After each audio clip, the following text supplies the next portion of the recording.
નમસ્કાર,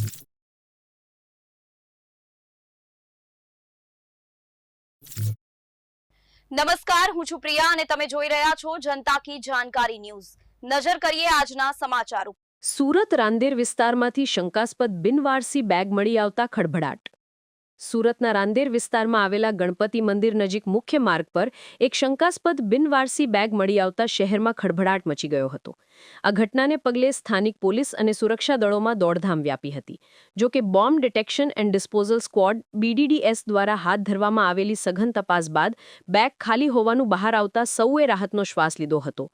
મળતી માહિતી મુજબ રાંદેર મેઇન રોડ ઉપર એક 4 રસ્તા નજીક ટ્રાફિક પોલીસના જવાનો ગણેશ મંદિરની સામેના પોઈન્ટ પર તેમની ફરજ પર હતા। તે દરમિયાન તેઓના ધ્યાન પર એક બિનવારસી બેગ આવી હતી।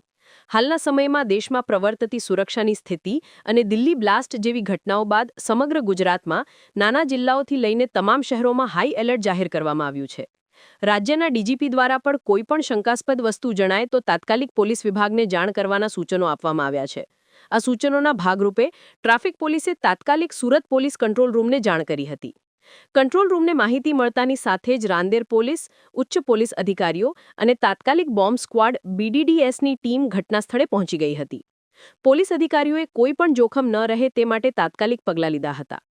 સૌપ્રથમ બેગની આસપાસના વિસ્તારમાંથી લોકોની અવરજવર બંધ કરાવવામાં આવી હતી।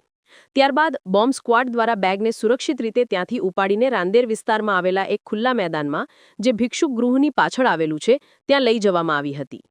ખુલ્લા મેદાનમાં પહોંચ્યા બાદ બોમ્બ સ્ક્વોડના નિષ્ણાતો દ્વારા આ બેગની સઘન તપાસ શરૂ કરવામાં આવી હતી। આધુનિક ઉપકરણો અને સુરક્ષા પ્રોટોકોલનો ઉપયોગ કરીને બેગને ખોલવામાં આવી। તપાસના અંતે બેગમાંથી કોઈપણ પ્રકારની શંકાસ્પદ કે ગેરકાયદેસર વસ્તુ મળી આવી ન હતી। રિપોર્ટર સુનિલ ગાંજાવાલા, સુરત।